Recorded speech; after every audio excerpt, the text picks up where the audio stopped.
Every single Senate Republican just voted against starting debate on legislation to protect Americans' voting rights. Once again, the Senate Republican minority has launched a partisan blockade of a pressing issue here in the United States Senate, an issue no less fundamental than the right to vote. Could we have order, Madam President? The Senate will be in order. I've laid out the facts for weeks. Republican state legislatures across the country are engaged in the most sweeping voter suppression in 80 years, capitalizing on and catalyzed by Donald Trump's big lie. These state governments are making it harder for younger, poorer, urban, and non-white Americans to vote.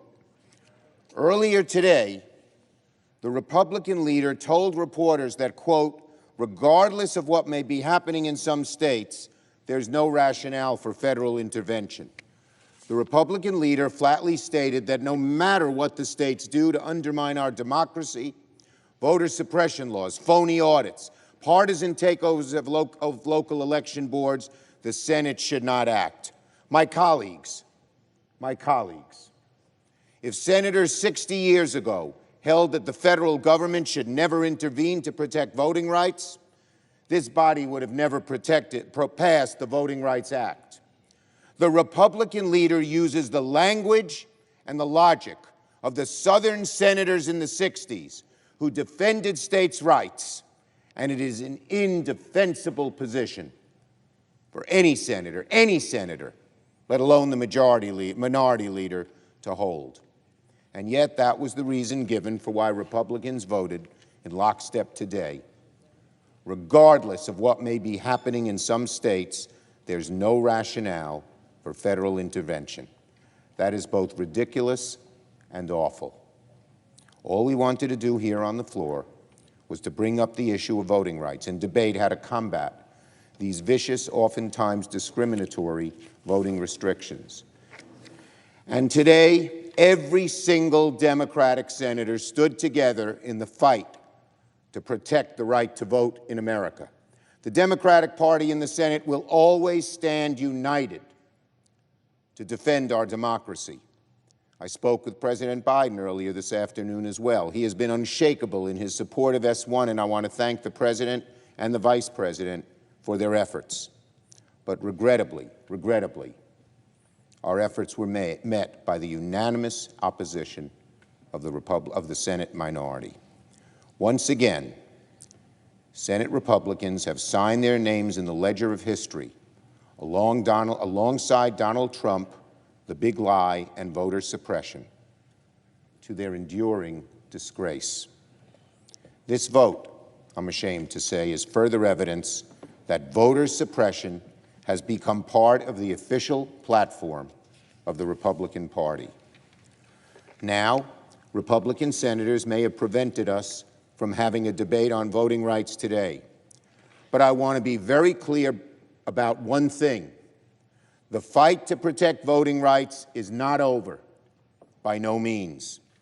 In the fight for voting rights, this vote was the starting gun, not the finish line. Let me say that again. In the fight for voting rights, this vote was the starting gun, not the finish line.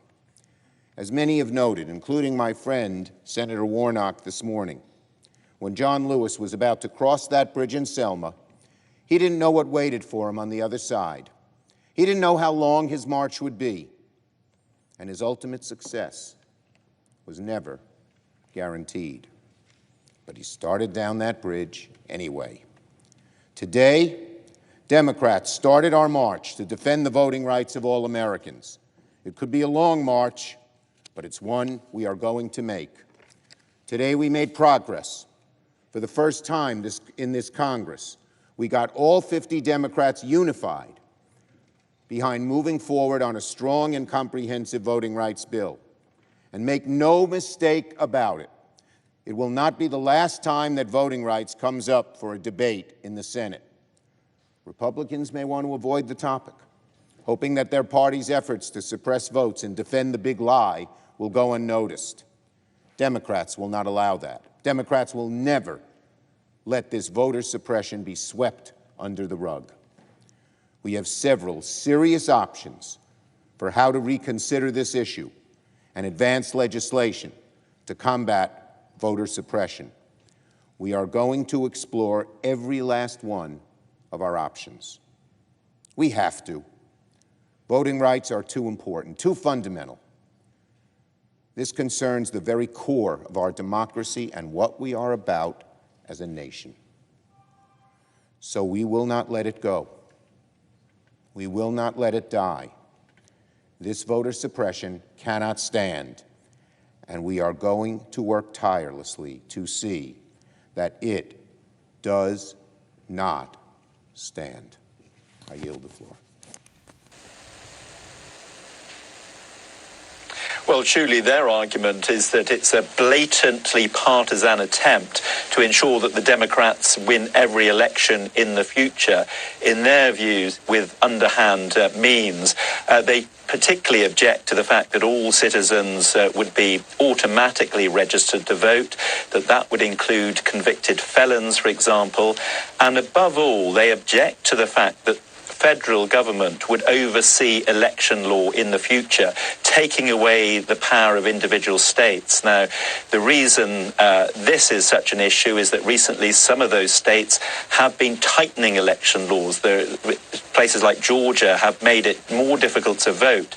The Republicans' argument for doing that is to cut down on election fraud, because this all has to be seen against the backdrop that the majority of Republican voters still believe that the last election was rigged and Donald Trump was actually the real winner. Well, this is not actually a vote about the bill itself. This is going to be a vote on whether they should discuss the bill. And at the moment, the Senate, of course, is tied 50-50. The Democrats get the casting vote because of the vice president. But one Senator, Joe Manchin, has been holding out against the rest of his party because he wants a watered-down version of this bill. He's been phoned directly by Joe Biden, the president, and is expected to vote that the discussion can take place. But it will only be a discussion, a debate. When it comes to voting this bill through, well, that's simply not going to happen, because that would need 60 senators on board. So 10 Republicans would have to switch sides. That is just absolutely implausible. So this bill, in its current form at least, is going to die a death.